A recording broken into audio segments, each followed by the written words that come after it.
দুই কাঁধেতে চেপে আছেন আমার হাসান ও হোসেন ধীরে ধীরে চলেন নবী ঈদগাহের ময়দান ও ধীরে ধীরে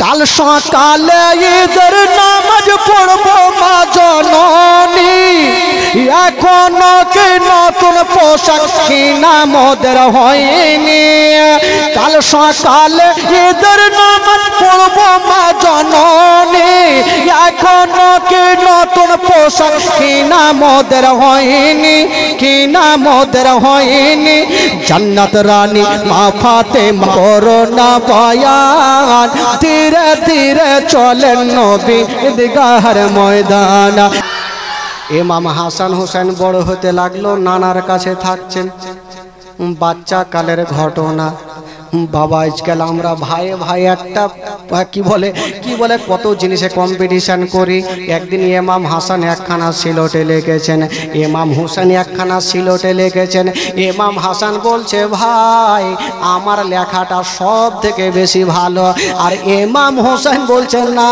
দাদা আমার লেখাটা ভালো এরা দুইজন কম্পিটিশন শুরু বাচ্চাকালে যেমন বাড়িতে বাড়িতে হয় ইমাম হাসান বলছে আমার লেখা ভালো আর ইমাম হোসেন বলছেন আমার লেখা ভালো আচ্ছা যখন দুইজন ভাই কম্পিটিশন করছো ইয়ার বিচার তো করতে হবে কার কাছে যাবে চলো মার কাছে গিয়ে আগে জিজ্ঞাসা করব মা যেটা লেখা ভালো বলবে সেটাই ভালো এরা দুইজন যুক্তি করে বাবা মা ফাতেমার সামনে গিয়ে হাজির হয়ে গেল ও জননী মা আজকে এই যে দুইখানা সিলট রেখে দিলাম মা গো এটা আমার লেখা এটা আমার ছোট্ট ভাই হোসেনের লেখা মা গো একটু বলে দাও মা কোনটা লেখা ভালো ও যুবক বন্ধুরা আমাদের মা গুলা যদি হইতো তবে সেকেন্ডের মধ্যে জবাব দিয়ে দিত যারে বেটা যাহা বড় বেটার লেখা ভালো আজকাল যদি মায়েরা হইতো তো সেকেন্ডের মধ্যে জবাব দিত তো ফাতেমাতুজ জাহরা চিন্তা চোখটা বন্ধ করে চিন্তা করছেন এখন যদি আমি বলে দিই আমার বড় বেটার লেখা ভালো তো ছোট্ট বেটা কষ্ট পাবে আর যদি বলি ছোট্ট বেটার লেখা ভালো তো বড় বেটা কষ্ট পাবে না আমি মা কোনোটা বেটাকে দুঃখ দিব না বেরাদার বন্ধুগণ বাবা ফাতেমা ভাবছেন আল্লাহ এখন যদি আমি বলে দিই ইমাম হাসানের লেখা ভালো তবে ইমাম হোসেন কষ্ট পাবে আর যদি বলে দিই ইমাম হোসেনের লেখা ভালো তবে ইমাম হাসান কষ্ট পাবে আল্লাহ আমি কোনটা লেখা ভালো বলবো ও নবী নন্দিনী ফাতেমা বলছেন বেটারে তোমরা যেই প্রশ্ন করেছো বেটা ইয়ার উত্তর আমি দিতে পারবো না মাগো এত নরমাল প্রশ্নের উত্তর তুমি দিতে পারবে না কারণটা কি তাহলে কোথায় উত্তর পাবো বলছেন যারে বেটা যাও এই প্রশ্নের উত্তর যদি চাও তবে তোমার বাবা আলীর দরবারে চলে যাও এরা দুইজন ভাই গুটি গুটি পায় দৌড়াতে দৌড়াতে বাপের সামনে গিয়ে সিলট রেখে দিয়েছেন আব্বা এই যে দুইখানা সিলট বিচার করেন কোনটা লেখা ভালো বলছে বেটারে তোমরা কি তোমার মার কাছে গিয়েছিলে বলছে আব্বা গেলাম মা তো বললো আমি পারবো না তাই আপনার কাছে পাঠালো শেরে খোদা আলী একটু চালাক লোক বুঝে গেল ফাতেমা কেন বলে নাই ফাতেমা কোনোটা বেটার কাছে খারাপ হওয়ার জন্য বলে নাই যদি এখন আমি বলে দিই ইমাম হাসানের লেখা ভালো ইমাম হোসেন কষ্ট পাবে আর যদি বলি ছোট্ট বেটার লেখা ভালো তবে বড় বেটা কষ্ট পাবে আল্লাহ এই প্রশ্নের উত্তর আমিও দিতে পারবো না ও লাডলা দুলারা বাবারে যাও যাও আমিও উত্তর দিতে পারবো না আব্বা মার কাছে গেলাম মাও বললো না আপনিও বলবেন না তো কার কাছে যাবো আর কার কাছে গেলে উত্তর পাবো বলছেন বেটারে এই প্রশ্নের যদি উত্তর চাও তবে এক জায়গাতে চলে যাও ঘুরে আসবে না কোথায় আব্বা বলছেন বেটা তোমরা চলে যাও তোমার নবী মুস্তাফা নানার কাছে যাও তোমার নানা ছাড়া দিতে পারবে না। জোরে বলুন সুবহানাল্লাহ। এরা দুইজন ভাবলো নানা যখন বলবে তাহলে যাই। এরা দুইজন গুটি গুটি পায়ে দৌড়াতে দৌড়াতে নানার সামনে হাজির। আমার নবী পাক দোনো নাতিকে এত ভালোবাসতেন ভাই। সঙ্গে সঙ্গে সিলটখানা দেখে বলছেন ভাই আচ্ছা বলো কেন এসেছো? বলছে নানা কেন এসেছে আপনি বুঝতে পারছেন না? এই যে দেখেন দুইখানা সিলট, এটা আমার লেখা, এটা ছোট্ট ভাইয়ের লেখা, কোনটা লেখা ভালো একটু বলে দেন। আমার নবী বুঝে গেল ফাতেমা বলেনি কেন, কারণ তো কিছু আছে। আলী বলেনি কেন, কারণ তো কিছু আছে। আমার নবী মোস্তাফা ভাই একটু চোখটা বন্ধ করে ভাবছেন কোনটা বিচার করব, এখন কোনটা নাতিকে কষ্ট দেব। আমার আল্লাহ বলছে না যাও জিবরাইল দেরি করো না, তুমি তাড়াতাড়ি করে যাও, 3টা মতির দানা নিয়ে যাও আর আমার হাবিবকে দিয়া দাও, নবীকে দিয়া দাও। আর বলিও এই 3টা মতির দানা নবী ওপরে উড়িয়ে দেবে। যার সিলটে 2টা পড়বে তার লেখা ভালো, আর যার সিলটে 1টা পড়বে তার লেখা মন্দ। বাবা বিচার করার জন্য জিবরিল আমিন ফারিস্তা 3টা মতির দানা নিয়ে আমার নবীর কাছে হাজির। সালাম জানালেন, আসসালাতু ওয়াসসালামু আলাইকা ইয়া রাসূলুল্লাহ, আসসালাতু ওয়াসসালামু আলাইকা ইয়া হাবিবাল্লাহ। নবী বলে জিবরাইল ভাই বলো কি খবর? বলছেন নবী গো এই যে আপনার উত্তর নিয়ে এসে গেছি। কি উত্তর? বলছেন ইয়া রাসূলুল্লাহ আপনি 2খানা সিলট নিচে রেখে দেন আর 3টা মতির দানাকে উড়িয়ে দেন। যার সিলটে 2টা পড়বে তার লেখা ভালো, আর যার সিলটে 1টা পড়বে তার লেখা ভালো নাই। আমার নবী মোস্তাফা 3টা মতির দানা নিয়ে দোনো নাতিকে ডাকলেন, ও ভাইয়ারা শোনো, এই যে আমি 3টা মতির দানা আমি ওপরে উড়িয়ে দেব। যার সিলটে 2টা পড়বে তার লেখা ভালো, আর যার সিলটে 1টা পড়বে তার লেখা ভালো নাই। 3টা মতির দানা উড়িয়ে দিয়েছেন বাবা। আর আমার নবীর দোনো নাতি মতির দানার দিকে দেখে আছে। ইমাম হাসান বলছে দানারে ঘুরতে হবে না, আমার সিলটে 2টা চলে আয়। আর ইমাম হোসেন বলছে না আমার সিলটে 2টাই গুলিও কি বলে মতির দানা চিন্তাতে পড়ে গেল, যাব তো উঠে যাব।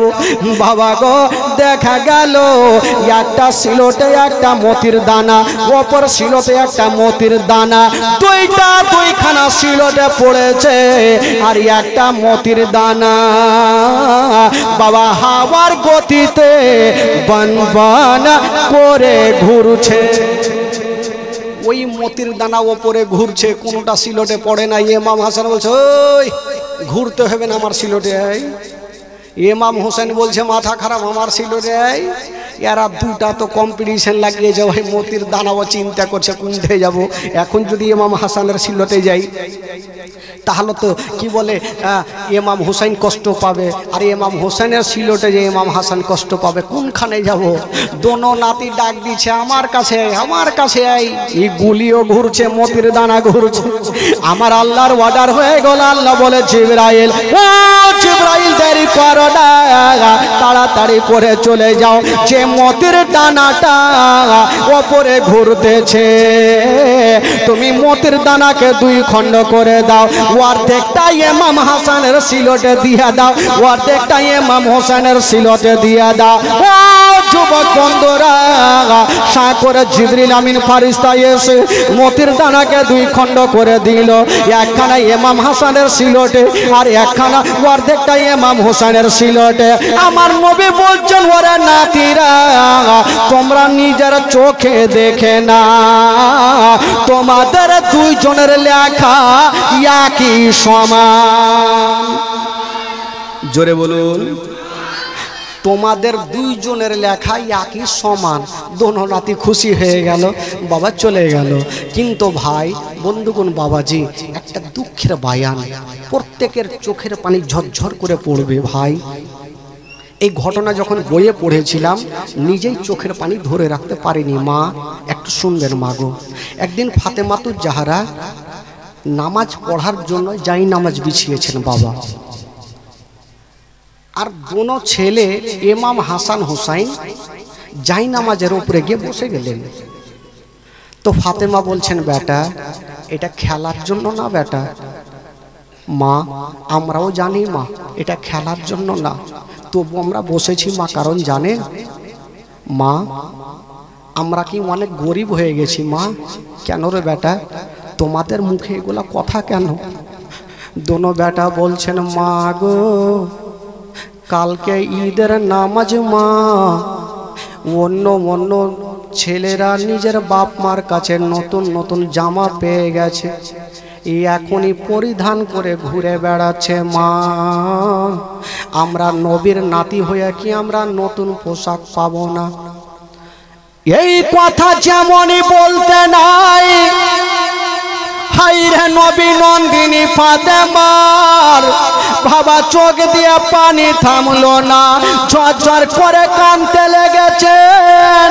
আর দোনা লাডলাকে টেনে বুকে লাগায়া বলছেন ওরে লাডলা দুলারা, ওরে কলেজার পারা, ওরে নয়নের তারা, তোমরা এই কথা কেন বললে বেটা?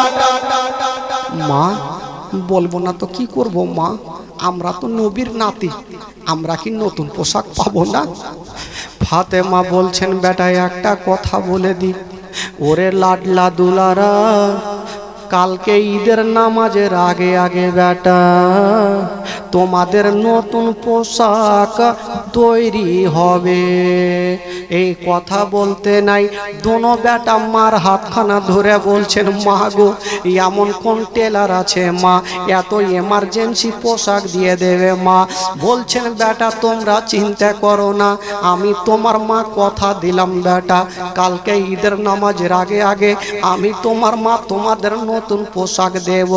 এই কথা বলল যেমন দোনো ছেলে মার কাছ থেকে চলে গেল।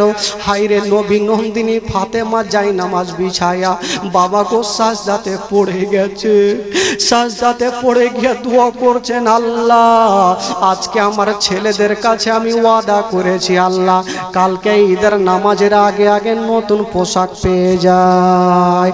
যেমন দোয়া করা হায়রে মা ফাতেমা যেমনই আল্লাহ দরবারে দোয়া করেছেন বাবা ফাতেমার দোয়া আল্লাহ দরবারে কবুল হয়ে গেল। কেন কবুল হবে না মা গো? ওই ফাতেমার দোয়া কবুল কেন হবে না? ফাতেমা যদি সন্ধ্যার সময় সিজদায় যেতেন সারা রাত খতম হয়ে যেত, একটা সাজদা খতম হতো না, সারা রাত পার হয়ে যেত একটা সাজদা খতম হতো না। ফাতেমার দোয়া কেন কবুল হবে না মা গো? বাবারা যেমনই দোয়া করেছেন বাবা আল্লাহর দরবারে দোয়া কবুল হয়ে গেল। আল্লাহ বলে জিবরিল তাড়াতাড়ি যাও দেরি করো না, ফাতেমার চোখের পানি যেন আর না পড়ে। আল্লাহ গো কোথায় যাব? বলে তুমি জান্নাতে যাও আর জান্নাত থেকে দুটা সাদা রঙের পোশাক নিয়ে নাও আর আমার হাবিবের বেটি ফাতেমাকে দিয়া দাও। আল্লাহর ফেরেশতা জিবরাইল বাবা জান্নাতে গেল আর জান্নাত থেকে দুটা সাদা রঙের পোশাক নিয়া ফাতেমার গেটে হাজির হলো। ডাক দিচ্ছেন ফাতেমা দরওয়াজা খোলো। ফাতেমা সাজদায় পড়ে আছেন, চোখ দিয়ে টস টস করে পানি ঝরঝর করে পানি ঝরছে। আল্লাহ তুমি পোশাকের ব্যবস্থা করে দাও। বাবা জিবরাইল পোশাক নিয়ে পুটলি বেঁধে দাঁড়িয়ে আছে। জিবরাইল বলছেন ফাতেমা একটু দরওয়াজা খুলো। হায়রে নবী নন্দিনী ফাতেমা সাজদা থেকে মাথাটা তুলে বাবা চোখের পানি খানা মুছে দিয়া যেমনই দরওয়াজা খুলেছেন আল্লাহর ফেরেশতা জিবরাইল দাঁড়িয়ে আছেন। ফাতেমা কোনো উত্তর প্রশ্ন করলেন না, হাত থেকে পুটলি খানা নিয়ে ফাতেমা দরওয়াজা লাগিয়ে দিয়েছেন। বাবা যেমনই দরওয়াজা লাগিয়েছেন মা ফাতেমা বলছেন আল্লাহ আমি পুটলি খানা খুলে দেখি যেমন ফাতেমা বিসমিল্লাহ বলে ওই পুটলিখানা খুলেছেন বাবা।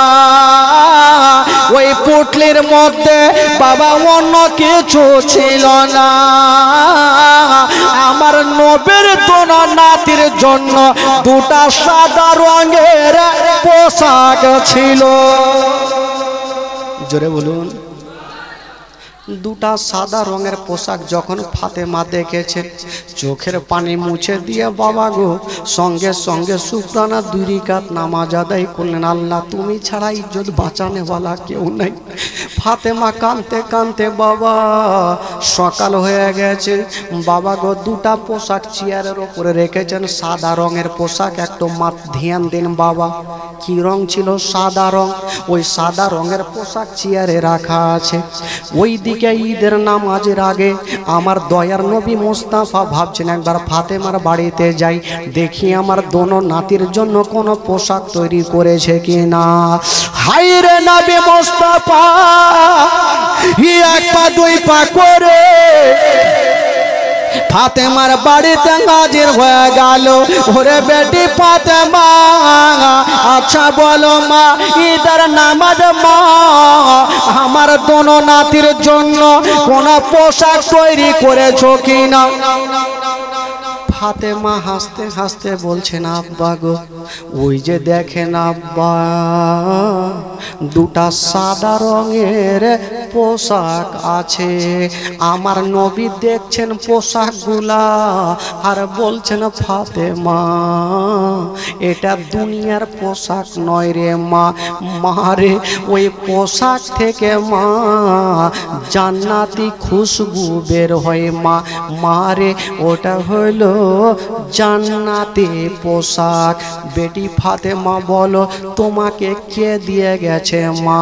ফাতেমা বলছে না আমি তাকে চিনি না।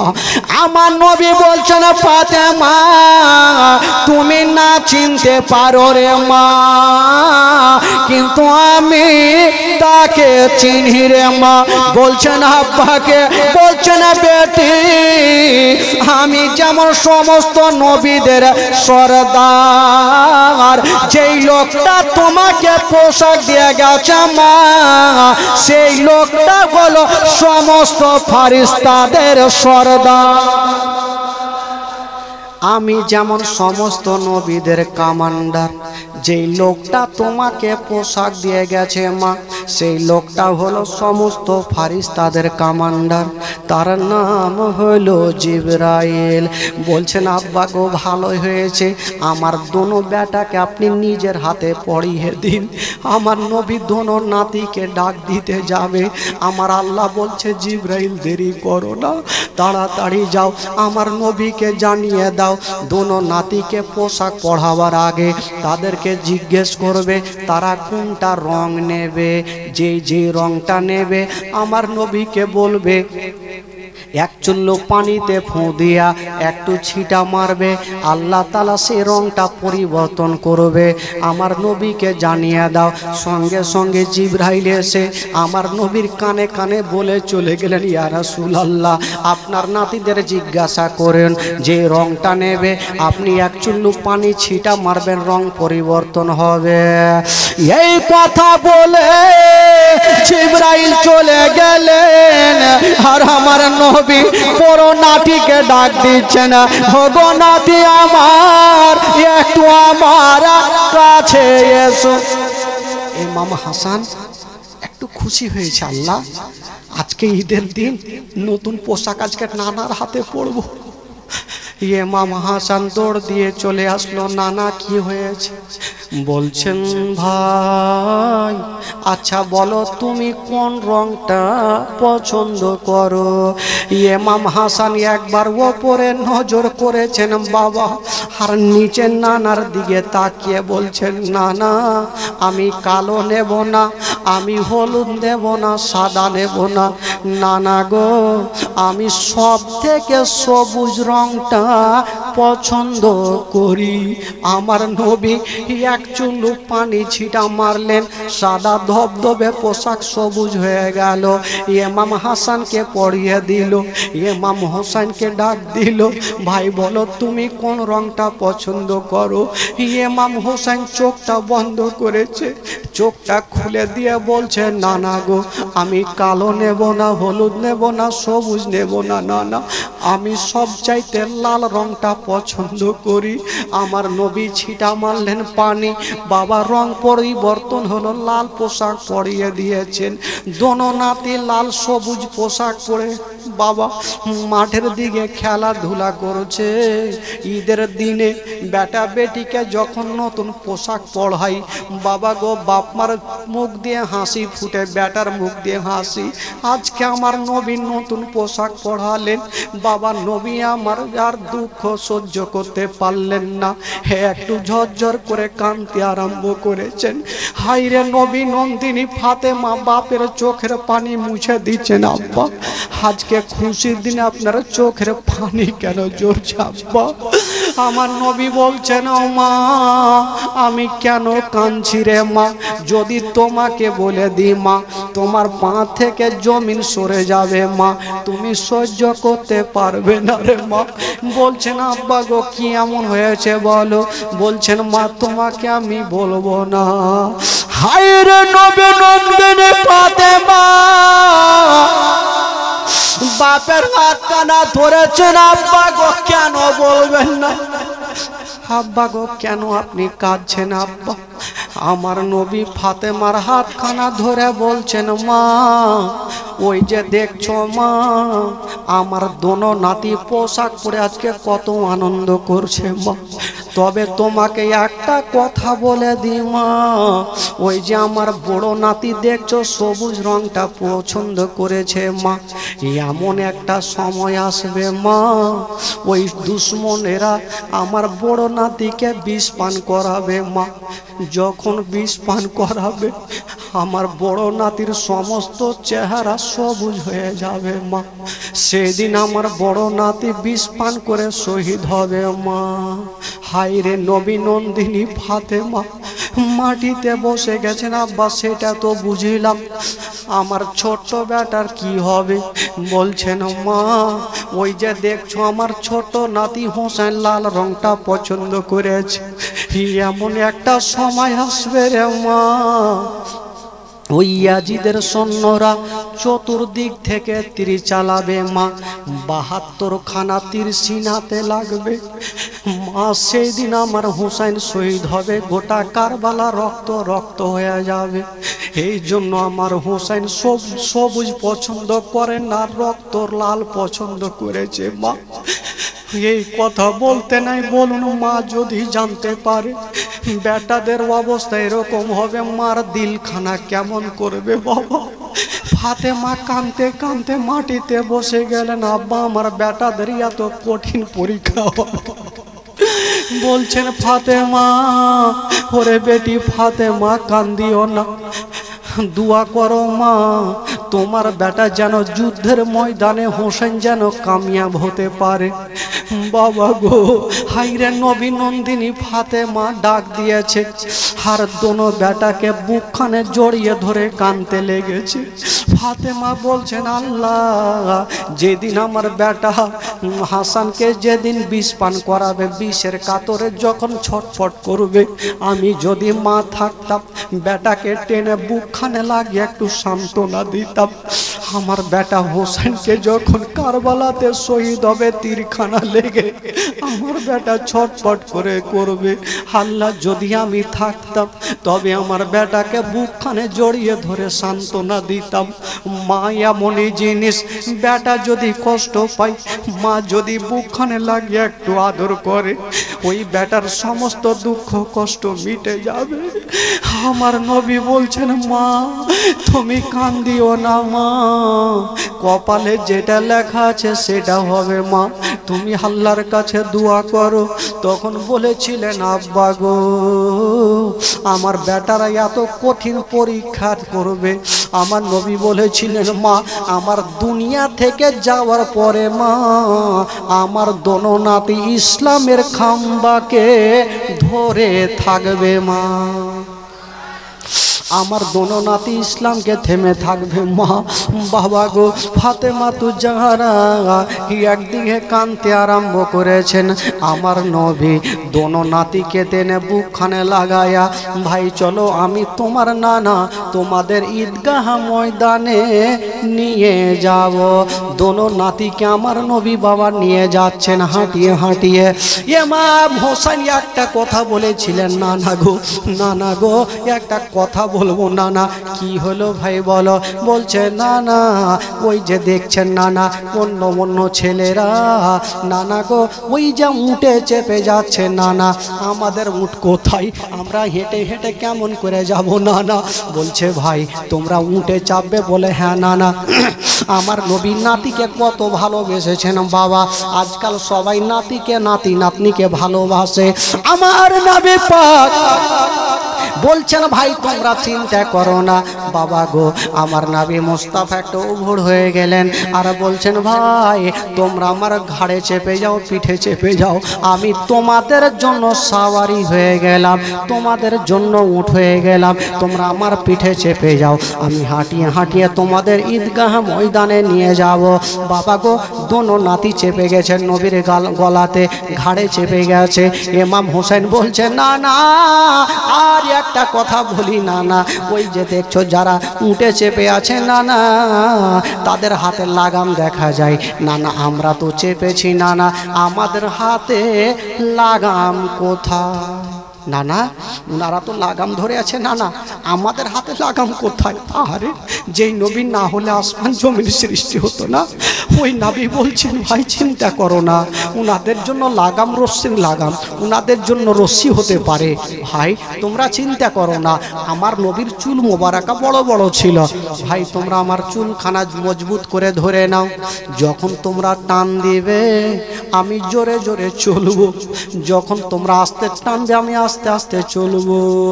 বাবা গো ইমাম হোসেন আস্তে আস্তে টান দেয়, নবী আস্তে আস্তে চলছে, জোরে টান দেয় আমার নবী জোরে জোরে চলছে। ও যুবকরা একটা কথা শুনেলেন বাবা, আমার নবীর শরীরের সঙ্গে যার শরীর টাচ হয়ে যায় তার জন্য জাহান্নামের আগুন হারাম হয়ে যায়।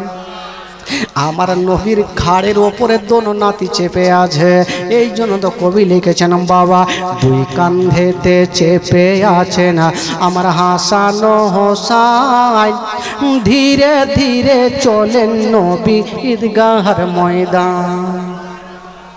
আরে জোরে বলুন। আপনাদের ঘুম লাগছে নাকি বাবা? ঘুম লাগছে? যদি বলেন ঘুম লাগছে প্রথম রাত আমিও ভাগবো। একটু জোরে বলুন সুবহানাল্লাহ। দুই কাঁধেতে চেপে আছেন আমার হাসান হোসাইন, ধীরে ধীরে চলেন নবী ঈদগাহর ময়দান। একটু আমার সঙ্গে গোটা মাজমা পড়েন, আবার নবী খুশি হবে। পড়ুন। দুই কাঁধেতে চেপে আছেন আমার হাসান হোসাইন,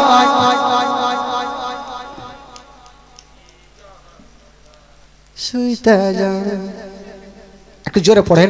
দুই কাঁধেতে চেপে আছেন আমার হাসান হোসাইন, ধীরে ধীরে চলেন নবী ঈদগাহর ময়দান। ও ধীরে ধীরে কাল সকালে ঈদের নামাজ পড়বো মা জননী, এখনো কি নতুন পোশাক কিনা মোদের হয়নি। কাল সকালে ঈদের নামাজ পড়বো মা জননী, এখনো কি নতুন পোশাক কিনা মোদের হয়নি, কিনা মোদের হয়নি।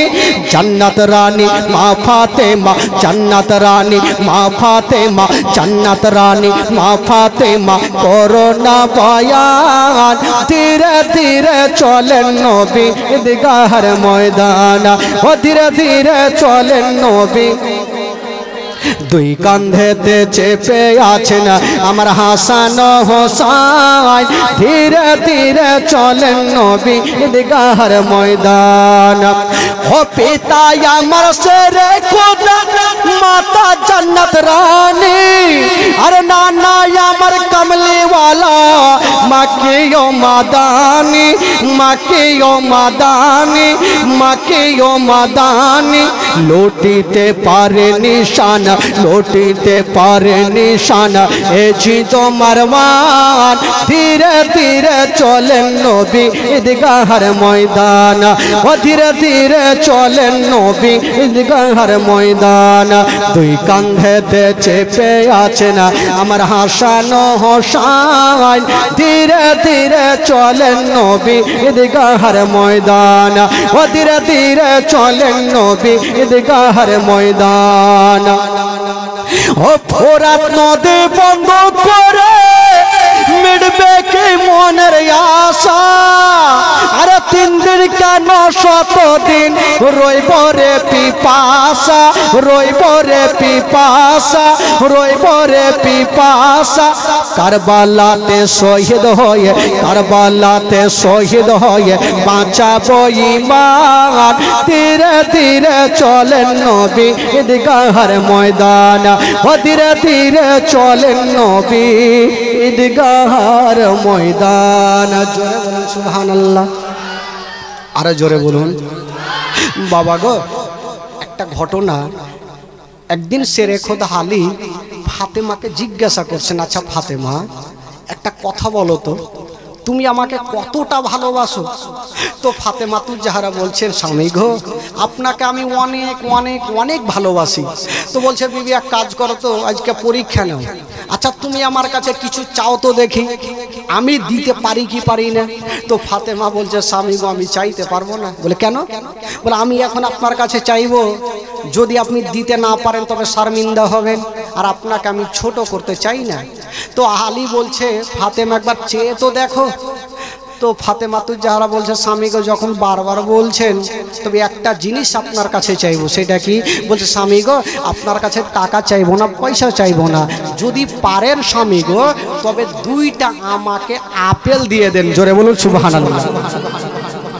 আজকাল যদি আমার মা বহিনীরাকে বলতো, স্বামী যে বিবি বলো তো তুমি কি চাও, আপেল চাইতো না 2-4 ভরি গহনা চাইতো?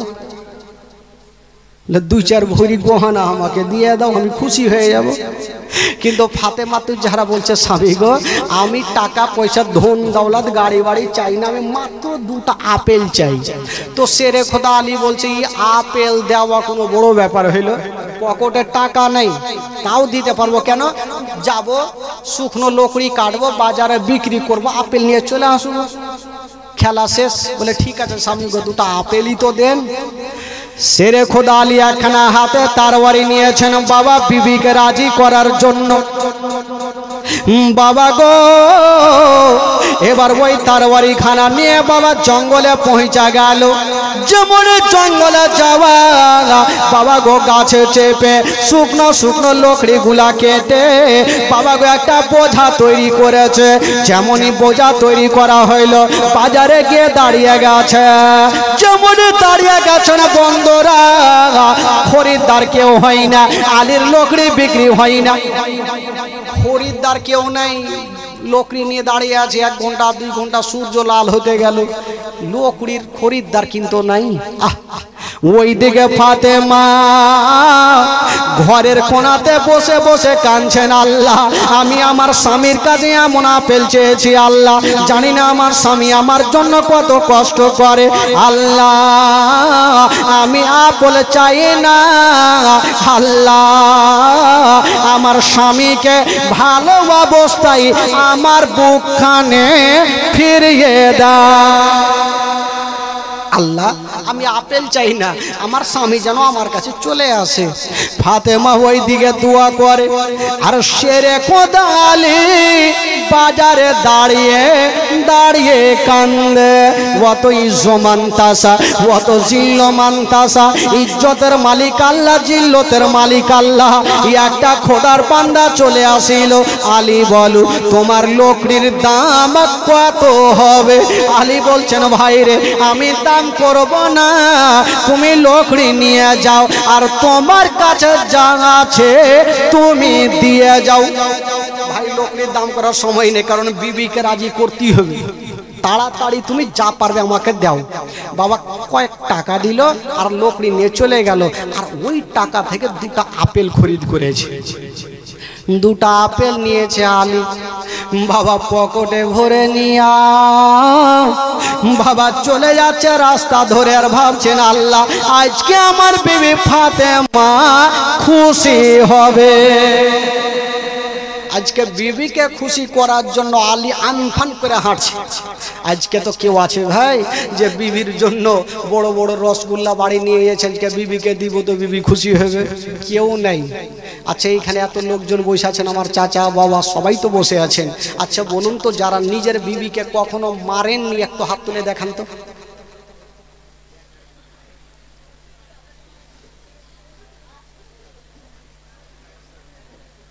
হাত তুলেনি মানে সবাই মাইরেছে। আর মারবে না তো কি করবে? কত রকম কালিয়াচক থেকে গরু বিক্রি করে আসলেন, ঘাম চুইছে। বিবি 1 গ্লাস পানি দাও, লিয়া খাইয়া লাও। তো মার খাবে না তো কি করবে? খালা খবরদার, স্বামী যদি রেগে যায় সামনে যায় না গেলে ফের মিজাজ খারাপ, ফের 2-4 হুড়কা পড়বে। আর বাঁচার একটা উপায় আছে, যদি স্বামী রেগে গেল আসলো আর বলছে দরওয়াজা খুলো না হলে ভাঙবো, বুঝলে মেজাজকে আদমরা হইতে হইতে বাঁচার জন্য কি করবেন? একটা ওষুধ দিয়ে যায়। যখনই দরওয়াজা খুলবেন সঙ্গে সঙ্গে দরওয়াজা খুলে বলবেন আসসালামু আলাইকুম ওয়া রাহমাতুল্লাহ, জোরে বলুন সুবহানাল্লাহ।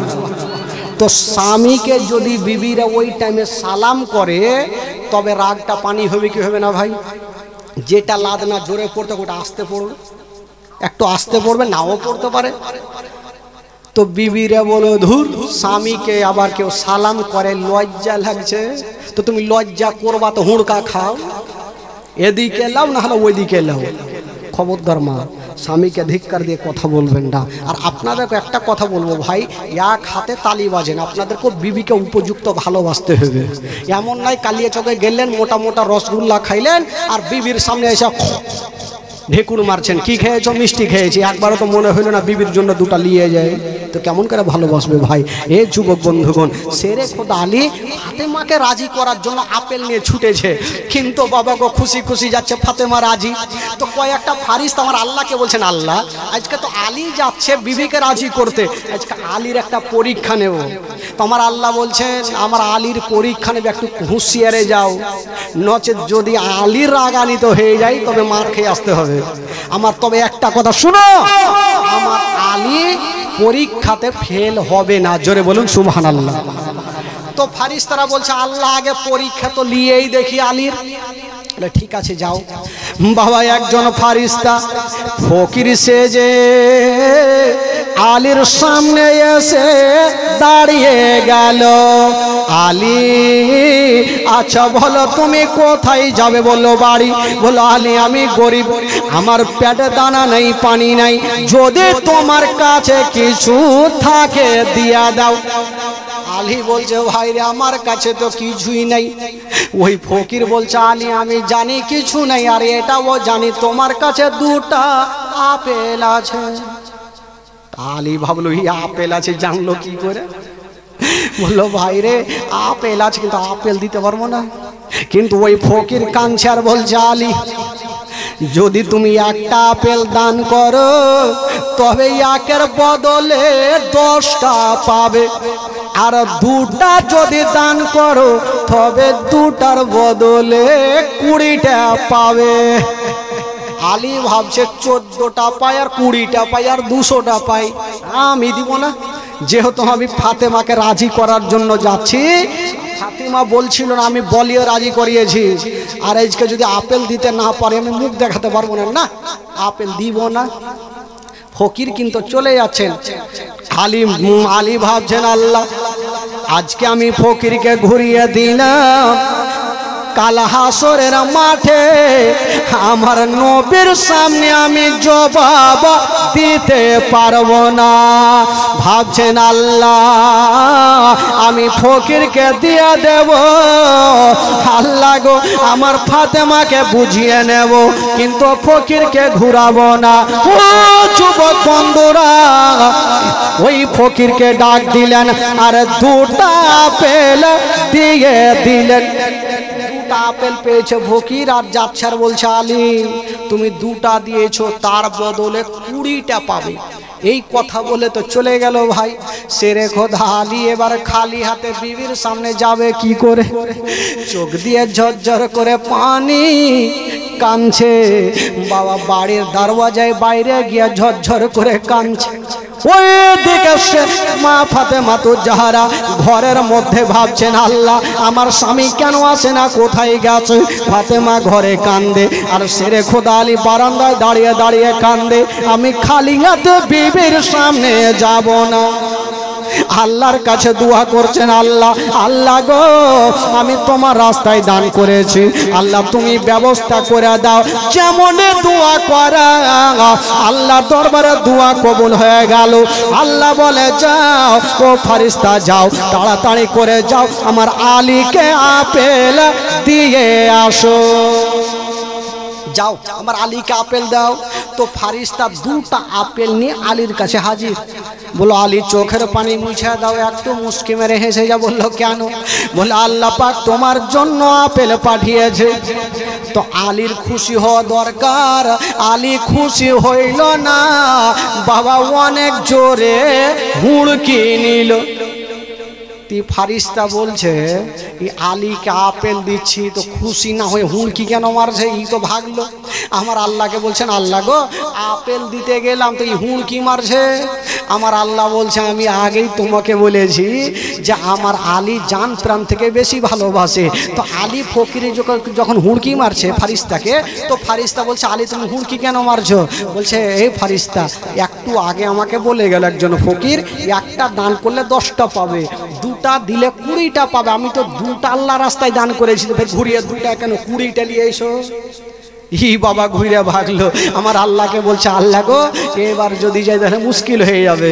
এবার তো কি আমার আল্লাহ বলছেন আমি জানি আমার আলী জান প্রাণ থেকে বেশি ইসলামকে ভালোবাসে, নবীর হাদিসকে ভালোবাসে। যাও আমার আলীকে তুমি 20টা আপেল দিয়ে দাও। ভাগ্য ভালো তোমাকে মারেনি, যাও তুমি 20টা আপেল দাও। বাবা গো সঙ্গে সঙ্গে ফারিস্তা 20টা আপেল নিয়ে আমার আলীকে দিলেন। শেরে খোদা আলী 20টা আপেল নিয়ে ঘরে ঢুকছেন। যেমনই ঘরে ঢুকলেন বাবা ওই দিকে নবী নন্দিনী ফাতেমা দরওয়াজায় দাঁড়িয়ে দাঁড়িয়ে কাঁদতেছিল। ওই শেরে খোদা আলীকে দেখার পরে বলছেন স্বামী গো আপনি এসেছেন? বলল হ্যাঁ। বলছো স্বামী গো ও গো আমার মাথার তাজা আপনি কি আপেল নিয়ে এসেছেন? সমস্ত ঘটনা ফাতেমাকে বললেন বাবা। আর যেমনই বলেছেন বাবা স্বামী স্ত্রী 2 জন শুকরানা নামাজ আদায় করলেন আর ওই জান্নাতি ফল বাবা খেলেন। তবে বেরাদার বন্ধুরা ও যুবক বন্ধুরা একটা কথা বলে দি, আমার আল্লাহ যাকে ভালোবাসবে তাকে নিচু করতে কেউ পারবে না। ও যুবক বন্ধুরা আমার শেরে খোদা আলী রাদিয়াল্লাহু তাআলা আনহু ফাতেমাকে এত ভালোবাসতেন বাবা, আর ফাতেমা তু জাহরা স্বামীকে এত ভালোবাসতেন বাবা। কোনোদিন একটা বড় কথা বলতেন না, কোনোদিন একটা ধিক্কার মেরে কথা বলতেন না। যদি কোনোদিন বড় কথা হয়ে যেত, একটু উঁচু কথা হয়ে যেত, স্বামীর হাত ধরে ফাতেমা তু জাহরা ক্ষমা চাইতেন। আল্লাহুম্মা সাল্লি আলা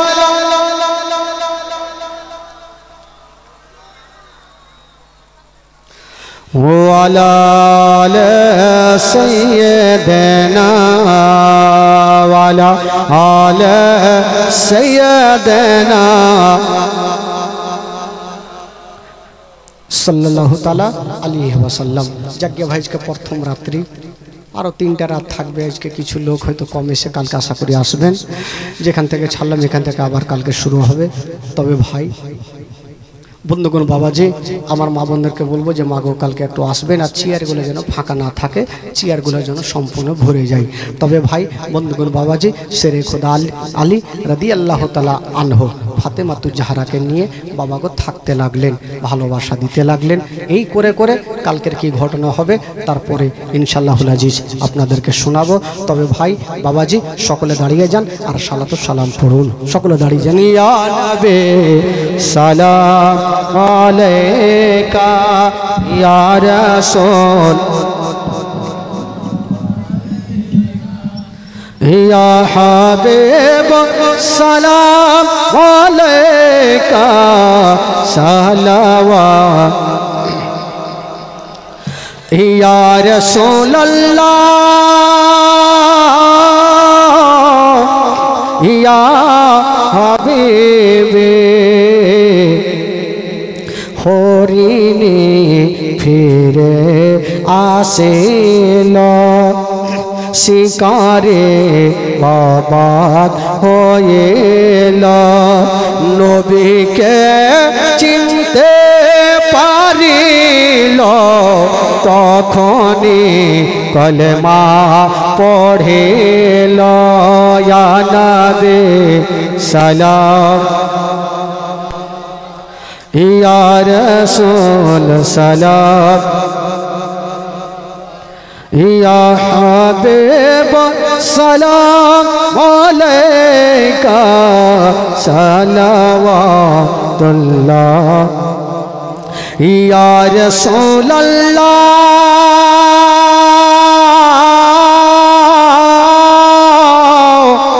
या हबीबे